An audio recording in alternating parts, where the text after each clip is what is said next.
করছি। আপনারা দেখতে পাচ্ছেন দলনেতা এয়ার কমান্ডার মেহেদী হাসানের নেতৃত্বে বাংলাদেশের বোর্ডিং হয়েছে উড়ে আসছে 5টি F7 যুদ্ধ বিমানের একটি অ্যারোহেড ফরমেশন। সাথে আছেন উইং কমান্ডার মেহেদী, অন্যান্য 4টি বিমানে রয়েছেন উইং কমান্ডার খালেদ ও squad leader Mohsin, wing commander Ashfaq, squad leader Jamal, squad leader Ashfaq এবং সবশেষে উইং কমান্ডার তাইফি। সুধী মণ্ডলী, এরপর এগিয়ে আসছে বাংলাদেশ বিমান বাহিনীর তিনটি C-130 সিরিজ পরিবহন বিমানের বিকাকৃতির আরেকটি ফরমেশন।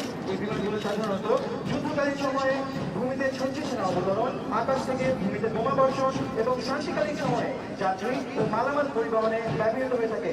এই সেকশনের লিডার হিসেবে রয়েছেন গ্রুপ ক্যাপ্টেন মাহবুব, সাথে আছেন গ্রুপ ক্যাপ্টেন আরমান ও স্কোয়াড লিডার রাফা। অন্যান্য দুটি বিমানে রয়েছেন group captain Faisal, squad leader Tariq ও ফ্লাইট লেফটেন্যান্ট সানজিদা এবং group captain Mamun, wing commander Mahbub ও স্কোয়াড লিডার সানজানা। দর্শক মণ্ডলী, এরপরে দেখতে পাচ্ছেন একটি F410 প্রশিক্ষণ বিমান এবং 4টি গ্রুপ G120 প্রশিক্ষণ বিমানের সমন্বয়ে গঠিত আরেকটি এয়ারওয়েজ ফরমেশন। এই ফরমেশনটি গ্রুপ G120 বিমান থেকে নেতৃত্ব দিচ্ছেন আজকের ফ্লাইটের deputy leader group captain Tauhid, সাথে আছেন স্কোয়াড লিডার রুবায়েত। সম্মুখে L410 বিমানে রয়েছেন উইং কমান্ডার মোসাদ্দেক ও স্কোয়াড লিডার ওয়াসিফ। পাশের 4টি গ্রুপ G120 বিমানে রয়েছেন squad leader Moinul, squad leader Siraj, wing commander Al Mahmud, squad leader Kayes এবং সবশেষে স্কোয়াড লিডার বিনাউল ও স্কোয়াড লিডার ধ্রুব। এরপরে আপনারা দেখতে পাচ্ছেন একটি অগাস্টা 129, একটি Augusta 119 search and rescue helicopter এবং দুটি বেলজি 12 হেলিকপ্টারের সমন্বয়ে গঠিত ডায়মন্ড অ্যাক্টিভিটি ফরমেশন, যার নেতৃত্বে রয়েছেন গ্রুপ ক্যাপ্টেন শাহ এবং সাথে আছেন স্কোয়াড লিডার মুস্তাফিজ। পাশে দুটি হেলিকপ্টার রয়েছে উইং কমান্ডার শফিক ও ফ্লাইট লেফটেন্যান্ট ইশতিয়াক এবং উইং কমান্ডার আরমান ও স্কোয়াড লিডার মুস্তাফিজ। সেখানে হেলিকপ্টারে রয়েছে উইং কমান্ডার মুমিন ও স্কোয়াড লিডার কৌশিক। পরের সেকশনে রয়েছে পতাকা বহনকারী 4টি Mi-17 সিরিজ হেলিকপ্টারের সমন্বয়ে একটি লাইন অ্যাকশন ফরমেশন, যার নেতৃত্বে রয়েছেন উইং কমান্ডার রায়হান ও সাথে আছেন ফ্লাইট লেফটেন্যান্ট রিদওয়ান। আপনারা দেখতে পাচ্ছেন প্রথম Mi-17 হেলিকপ্টারটি বহন করছে বাংলাদেশের জাতীয় পতাকা। এরপর রয়েছে বাংলাদেশ সেনাবাহিনীর পতাকা বহনকারী হেলিকপ্টার, যা পরিচালনা করছেন উইং কমান্ডার ইউসুফ ও ফ্লাইট লেফটেন্যান্ট হামিদ। এরপরই রয়েছে বাংলাদেশ নৌবাহিনীর পতাকা বহনকারী হেলিকপ্টার, যা অপারেট করছে স্কোয়াড লিডার জাওয়ারা।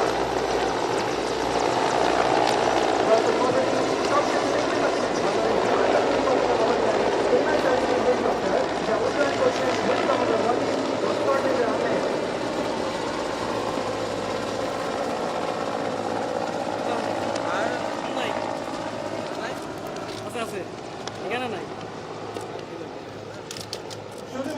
আমন্ত্রণ জানাচ্ছি বাংলাদেশ বিমান বাহিনীর মনোজ্ঞ অ্যারোবেটিক ডিসপ্লে উপভোগ করার জন্য। প্রথমেই থাকছে KTW বিমানের ফরমেশন অ্যারোবেটিক ডিসপ্লে। এই ডিসপ্লের নেতৃত্বে আছেন wing commander Moin Mohammad Hafeez. Wing commander Moin 2004 সালে বাংলাদেশ বিমান বাহিনী একাডেমি হতে জিডিপি শাখায় কমিশন লাভ করেন। তিনি দেশ ও বিদেশ হতে বিভিন্ন পেশাগত প্রশিক্ষণ কৃতিত্বের সাথে সম্পন্ন করেছেন। তিনি একজন দক্ষ বৈমানিক এবং উড্ডয়ন প্রশিক্ষক। Wing commander Moin Mirpur defence services command and staff কলেজের একজন গ্র্যাজুয়েট। তিনি একজন ক্যাটাগরি এ উড্ডয়ন প্রশিক্ষক এবং বর্তমানে তিনি অধিনায়ক 15 নম্বর বহরের দায়িত্ব পালন করছেন। KTW বিমানটি ব্যবহৃত হয় নবীন যুদ্ধ বৈমানিকদের প্রাথমিক প্রশিক্ষণ দেওয়ার জন্য। সুদীর্ঘ সময় আকাশে উড্ডয়নের সক্ষমতা এই বিমানটিকে দিয়েছে প্রশিক্ষণ বিমান হিসেবে এক অনন্য স্থান। প্রশিক্ষণ দেওয়ার পাশাপাশি এবং সীমিত পরিসরে এয়ার ডিফেন্স রোলে ব্যবহার করা যায়। বাংলাদেশ বিমান বাহিনীর বৈমানিকদের যে কোনো প্রজন্মের বিমান চালানোর দক্ষতা অর্জনের জন্য KTW বিমানের ভূমিকা অপরিসীম। উড্ডয়ন প্রশিক্ষণের পাশাপাশি অ্যারোবেটিক্স প্রদর্শনের জন্য বিশ্বের বিভিন্ন দেশে বহুলভাবে ব্যবহৃত হয়ে থাকে KTW বিমান। এবার আপনাদের দৃষ্টি আকর্ষণ করছি প্যারেড গ্রাউন্ডের উত্তর আকাশে বছরে এগিয়ে আসছে 5টি KTW বিমান। প্যারেড গ্রাউন্ড অতিক্রমকালে আপনাদের সামনে চমৎকার দক্ষতার সাথে প্রদর্শন করে যাবে একটি হরাইজন্টাল ফিগার অফ এইট।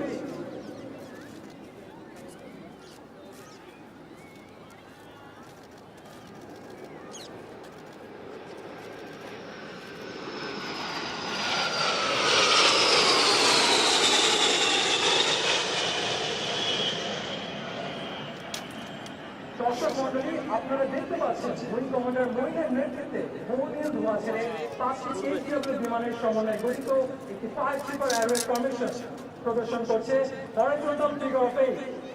তার সাথে আছে স্কোয়াড্রন লিডার তারেক। অন্যান্য 4টি বিমানে আছেন স্কোয়াড্রন লিডার রাফি ও squadron leader Sunny, squadron leader Zayed ও squadron leader Shahriar, wing commander Parvez ও স্কোয়াড্রন লিডার রাকিব এবং সবশেষে উইং কমান্ডার এলাহি ও স্কোয়াড্রন লিডার শাম। এই বিমানটিতে আরো আছে অত্যাধুনিক GPS system, head up display এবং মাল্টি ফাংশনাল ডিসপ্লে। অত্যাধুনিক প্রযুক্তি সম্পন্ন এই বিমানটি বাংলাদেশ বিমান বাহিনীর 15 নম্বর দলে অন্তর্ভুক্ত। 1000 কেজিরও বেশি যুদ্ধাস্ত্র দমনে সক্ষম এই বিমানটি 2টি PL-5 ইকো মিসাইল বহন করতে সক্ষম। এছাড়া KTW বিমানটি 24টি রকেট এবং 120 রাউন্ড গুলি বহনে সক্ষম। স্বল্প ওজন, ছোট আকৃতির সাথে শক্তিশালী ইঞ্জিনের সমন্বয়ে অতি অল্প ব্যাসার্ধের মধ্যে বিমানটি দিক পরিবর্তন করতে পারে। বিমানটি সর্বোচ্চ 500 কিলোমিটার দূরে শত্রু ঘাঁটিতে আঘাত আনতে সক্ষম। শত্রু রাডারকে ফাঁকি দিয়ে শত্রু ঘাঁটিতে আঘাত আনার জন্য লো লেভেল ফ্লাইং অত্যন্ত গুরুত্বপূর্ণ। বাংলাদেশ বিমান বাহিনীর সকল বৈমানিকদের কঠোর পরিশ্রমের মাধ্যমে এই লো লেভেল ফ্লাইং এবং লো লেভেল অ্যারোব্রিক্সকে পারদর্শী করে তোলা হয়। লো লেভেল অ্যারোব্রিক্সের জন্য একজন পাইলটের শারীরিক এবং মানসিক যোগ্যতার পাশাপাশি দরকার সকল ইন্দ্রিয়ের অনেক উঁচু স্তরের সমন্বয়। দর্শক মন্ডলী, এবার আপনারা দেখতে পাবেন লো লেভেল ফ্লাইং এর মাধ্যমে ক্ষিপ্র গতিতে ধেয়ে আসা 5টি KTW বিমানের Vixen Break manoeuvre. Vixen Break একটি অত্যন্ত জনপ্রিয় ও নান্দনিক ফরমেশন ম্যানুভার। বিশ্বের বিভিন্ন দেশের অ্যারোবেটিক ডিসপ্লে দল এই ম্যানুভারকে বেছে নেয় ফরমেশন ব্রেকার হিসেবে। এই বিমানটিতে আরো আছে অত্যাধুনিক GPS system, head up display এবং মাল্টি ফাংশনাল ডিসপ্লে। অত্যাধুনিক প্রযুক্তি সম্পন্ন এই বিমানটি বাংলাদেশ বিমান বাহিনীর 15 নম্বর বহরে অন্তর্ভুক্ত। KTW বিমানটি ব্যবহৃত হয় নবীন যুদ্ধ বৈমানিকদের প্রাথমিক প্রশিক্ষণ দেওয়ার জন্য। সুদীর্ঘ সময় আকাশে উড্ডয়নের সক্ষমতা এই বিমানটিকে দিয়েছে প্রশিক্ষণ বিমান হিসেবে এক অনন্য স্থান। প্রশিক্ষণ দেওয়ার পাশাপাশি এই বিমানটি surface attack, close air support এবং সীমিত পরিসরে মেরিটাইম এবং এয়ার ডিফেন্স রোলে ব্যবহার করা যায়। শুধু মন্ডলী আপনাদের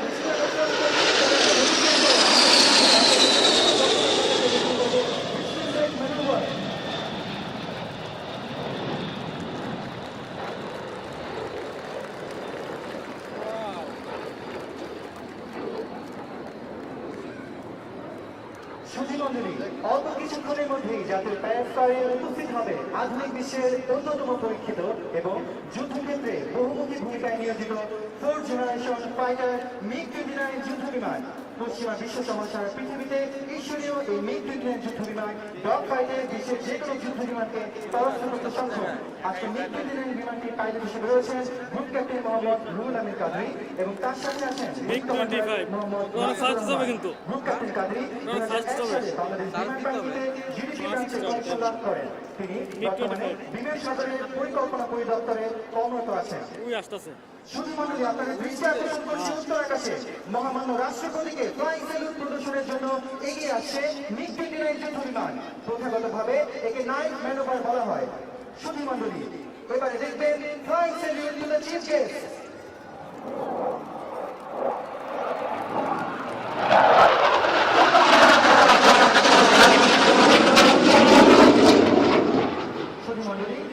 রাষ্ট্রপতিকে এই মাত্র MiG-29 যুদ্ধ বিমানটি ফ্লাইং স্যালুট করলো। শক্তিশালী ইঞ্জিন ও সর্বমিশ্র অ্যারোডাইনামিক ডিজাইনের এই বিমানটি অত্যন্ত স্বল্প গতিতে দ্রুততার সাথে দিক ও উচ্চতা পরিবর্তন করে শত্রুর বিরুদ্ধে নিজেকে আক্রমণাত্মক অবস্থানে নিয়ে যেতে পারে। MiG-29 বিমানটি এই কৌশল প্রদর্শনের জন্য এখন দিক পরিবর্তন করে প্যারেড গ্রাউন্ডের দক্ষিণ দিকে অবস্থান নিয়েছে। কিছুক্ষণের মধ্যে আপনারা দেখতে পাবেন ডান আকাশ থেকে অত্যন্ত স্বল্প গতিতে এগিয়ে আসা MiG-29 বিমানের স্লো স্পিড হ্যান্ডলিং ম্যানুভার। স্বল্প গতিতে আকাশে ভেসে থাকার সক্ষমতা এই বিমানটিকে দিয়েছে যুদ্ধক্ষেত্রে এক অনন্য সুবিধা এবং কার্যকরী যুদ্ধ কৌশল প্রদর্শনের সুযোগ।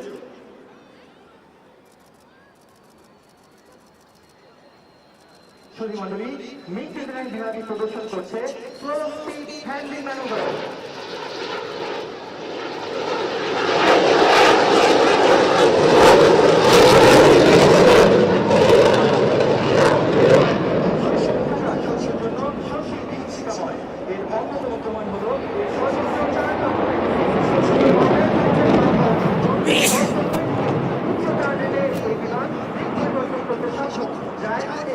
আফটার বার্নার টার্নের মাধ্যমে আপনারা দেখতে পাচ্ছেন শক্তিশালী ছুটি RD-33 ইঞ্জিনের সর্বোচ্চ শক্তি ব্যবহার করে এবং বিমানের গতি নিয়ন্ত্রণ করে সর্বোচ্চ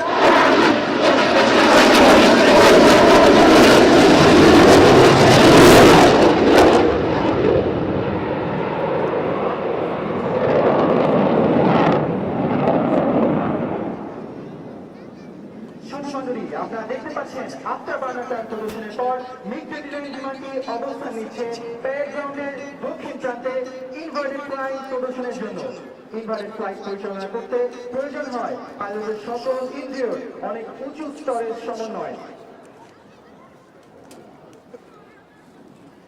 দৃষ্টি আকর্ষণ করছি প্যারেড গ্রাউন্ডের দক্ষিণ প্রান্তে আপনারা দেখতে পাচ্ছেন মিগ-29 বিমানটি সর্বোচ্চতায় এগিয়ে আসছে ইনভার্টেড ফ্লাইট প্রদর্শন করতে।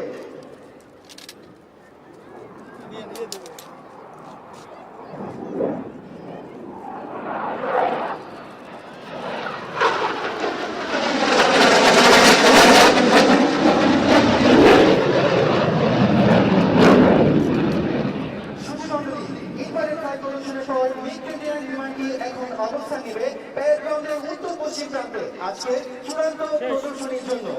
সুধী মণ্ডলী, স্বাধীনতার এই